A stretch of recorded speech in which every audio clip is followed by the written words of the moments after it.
శ్రోతలకు నమస్కారం. కథాపుస్తకంకి స్వాగతం. ఈరోజు మనం శ్రీ కెవి లక్ష్మణరావు గారు రాసిన దృష్టి అనే కథను విందాం. ఈ కథ 2023లో ఏపీటీఎఫ్ వారు నిర్వహించిన కథల పోటీలో సాధారణ బహుమతి పొందిన కథ. పోటీకి వచ్చిన 125 కథల్లో కేవలం 9 మాత్రమే బహుమతికి అర్హత పొందాయి. వృత్తిరీత్యా ఉపాధ్యాయుడిగా ఉన్న శ్రీ కెవి లక్ష్మణరావు గారికి తరగతి గదిలో ఆయనకి ఎదురైన అనుభవాన్ని కథావస్తువుగా తీసుకుని రాసిన కథ. ఇక కథలోకి వెళ్దాం. పిల్లలకు చదువు చెప్పాలంటే వాళ్ల స్థాయికి దిగి చెప్పాలి. వాళ్ళకి తెలిసిన ప్రపంచాన్ని గుర్తు చేస్తూ తెలియని విషయాలను వారికి పరిచయం చేయాలి. విద్య అంటే బట్టి పట్టడం కాదు, అనుభవాలతో నేర్చుకోవడం. ఇది ఉపాధ్యాయ శిక్షణలో నాకు బాగా గుర్తుండిపోయిన విషయం. ప్రస్తుతం సింగిల్ టీచర్ స్కూల్లో వర్క్ చేస్తున్నాను నేను. మెర్జింగ్లో భాగంగా 1-2 తరగతులు మాత్రమే మిగిలాయి. రోజు వారి మధ్యలో కూర్చుంటూ వారితో మాట్లాడుతూ పాఠం చెప్తుంటే భలే ఆనందంగా ఉంటోంది. మళ్ళీ బాల్యంలోకి వెళ్ళినట్లనిపిస్తోంది. సార్, మా నాన్నొచ్చాడు అంటూ 1వ తరగతి చదువుతున్న సాయి అనడంతో అటువైపు చూశాను. ఆ వచ్చిన వ్యక్తిని గమనించసాగాను. తైల సంస్కారం లేని జుట్టు, మాసిన గడ్డం, అతుకుల చొక్కా, నలిగిపోయిన పంచెతో ఉన్నాడు. దరిద్రానికి కరువుకి కలిపి బట్టలు కడితే ఇలాగే ఉంటుందేమో. నా అనుమతి కోసం సాయి ఎదురుచూస్తోంది. తరగతిలోని పిల్లలంతా చదవడం ఆపి అటువైపే చూస్తున్నారు. అలలతో అలా అలా ముందుకు వెళుతున్న నదీ ప్రవాహంలో చిన్న రాయి ముక్క వేసి అలజడి రేపినట్లుగా ఇలా పాఠం మధ్యలో మీలాంటి వాళ్లు వస్తే తరగతి గతి తప్పుతుంది అని అనాలనుకున్నాను. కానీ మొదటిసారి కదా అని సరిపెట్టుకున్నాను. మీ అమ్మాయి సాయి బాగా చదువుతుంది, చెప్పింది వింటుంది, బాగా రాస్తుంది కూడా అన్నాను నేను అతనితో.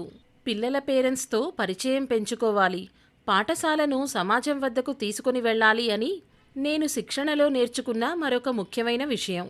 అతని వాలకం అసహ్యంగా అనిపించినా మాట వరసకు అతనితో మాట కలుపుతూ అలా అన్నాను. సిత్తం బాబు నాతో అంటూ నవ్వుతూ అతనివైపే వస్తున్న సాయిని మెచ్చుకోలుగా చూడసాగాడు. మురిపెంగా ఎత్తుకుంటూ ముందుకెళ్లాడు. కొంతసేపటికి సాయి వచ్చింది. మునుపటి కంటే ఎక్కువ ఉత్సాహంగా కనిపించింది. మరుసటి రోజు కూడా అంతే. అతనొచ్చాడు. సార్, నాన్న అంటూ నా అనుమతి కోసం ఎదురు చూస్తోంది సాయి. బడికి దగ్గర్లోనే మీ ఇల్లు. పైగా సాయి బడిలో ఉండేది కేవలం 5 గంటలే. మిగతా సమయం అంతా మీతోనే ఉంటుందిగా. మీ ఇంట్లోనే ఉంటుంది కదా. అంతమాత్రానికే రోజూ వచ్చేయాలా?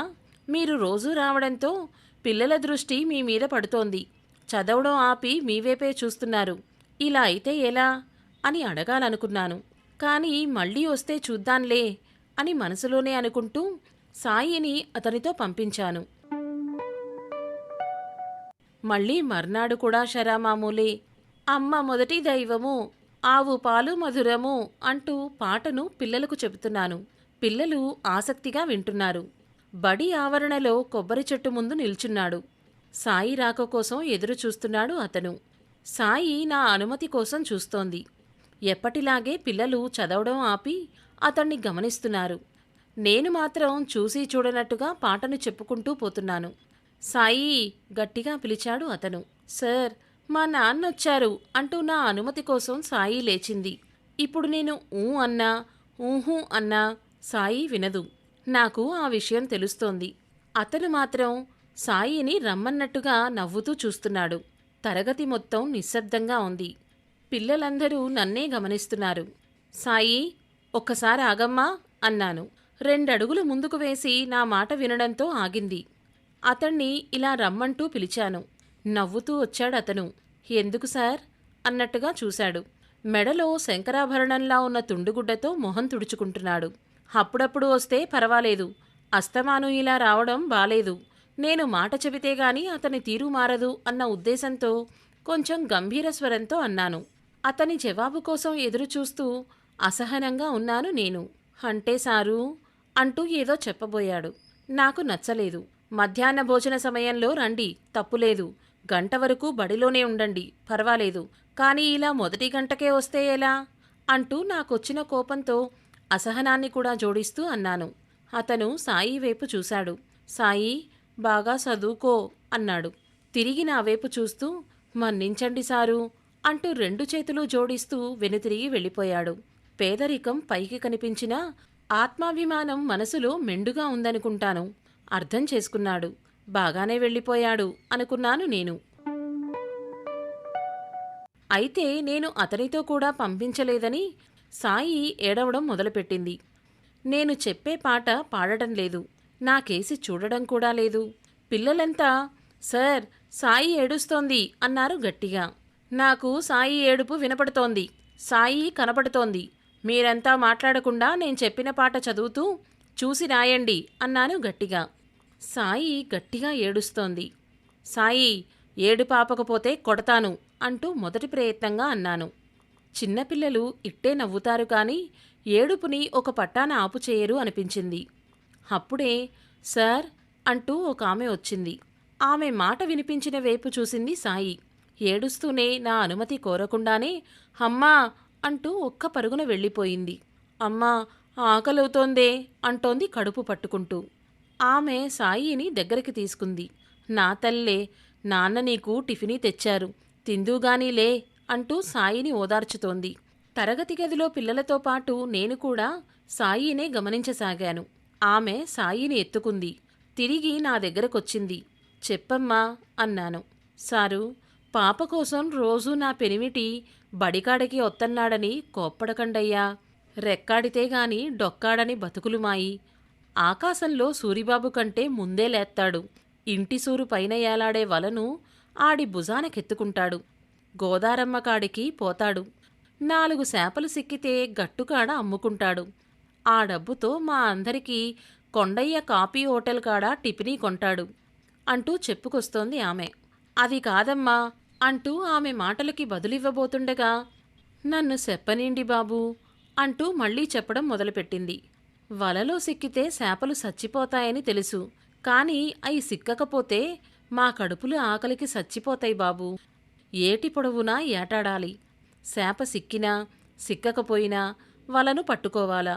పిల్లల పేచీ పెట్టినా కొంతసేపటికి ఇంటారు బాబూ, ఊరుకుంటారు. కాని శాపలు ఇనవు కదా, ఎంటనే వలలో సిక్కవు బాబూ. ఇది మీకు తెలియని ఈసేయం కాదు. సమయం సరిపోదు. ఏమనుకోకండి బాబూ. మీరు రోజూ పెనిమిటిని బడికాడకి రావద్దన్నారట. అభిమానంతో ఆడు వచ్చేశాడు. హయ్యనై ఉండి కూడా పాప ఆకలి తీర్చలేకపోతేనే అంటూ ఇంటికాడ ఏడెత్తున్నాడు బాబూ. ఆడు ఎంగిలి పడలేదు. ఆలస్యం చెయ్యను బాబయ్య. సాయికి టిఫిను పెట్టి ఇట్టే తీసుకొత్తాను, ఒప్పుకోండయ్యా అంది నా వైపు దీనంగా చూస్తూ. ఆమె చెప్పిన మాటలకు అప్రయత్నంగా నా కళ్ళు తడిబారాయి. అమ్మా అన్నాను. చెప్పండి సారు అంది. ఆకలి తీరనివాడు బతకలేడు. ఆలోచన లేనివాడు బతుకుని ముందుకు సాగించలేడు. ఇకపై మీ పెనిమిటి రోజూ బడికి రావచ్చు, అనుమతిస్తున్నాను అన్నాను నేను. అలాగే సారు అంటున్న ఆమె కళ్లల్లో ఒక రకమైన తృప్తిని గమనించాను. పిల్లల స్థాయికి దిగి పాఠం చెప్పాలని ఉపాధ్యాయ శిక్షణలో తెలుసుకున్నాను. కానీ వారి ఆకలిని, ఆర్థిక స్థాయిని కూడా తెలుసుకోవాలని అనుభవంతో నేర్చుకున్నాను. గమనంలో ఉన్న బస్సు ముందు నుంచి చూస్తే ఒకలా, పక్క నుండి చూస్తే మరోలా కనిపిస్తుంది. బస్సు ఒకటే, అయినా చూసే దృష్టిని పట్టి తేడాగా కనిపిస్తుంది. అయితే బస్సు నిజరూపం చూడాలంటే అది ఆగి ఉన్నప్పుడే చూడాలి. అదే సరైన దృష్టి.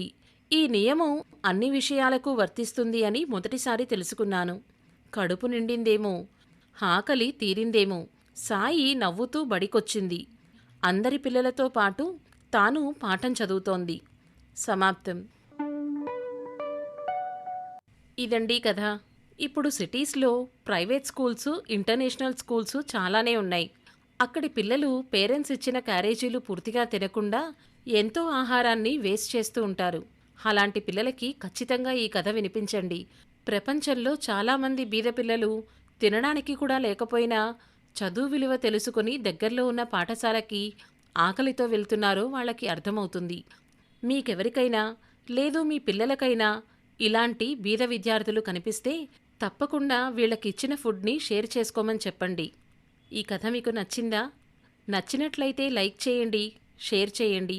మరిన్ని సామాజిక, సందేశాత్మక, వినోదాత్మక కథలు వినాలి అనుకుంటే కథాపుస్తకం ఛానల్ని సబ్స్క్రైబ్ చేసుకోండి.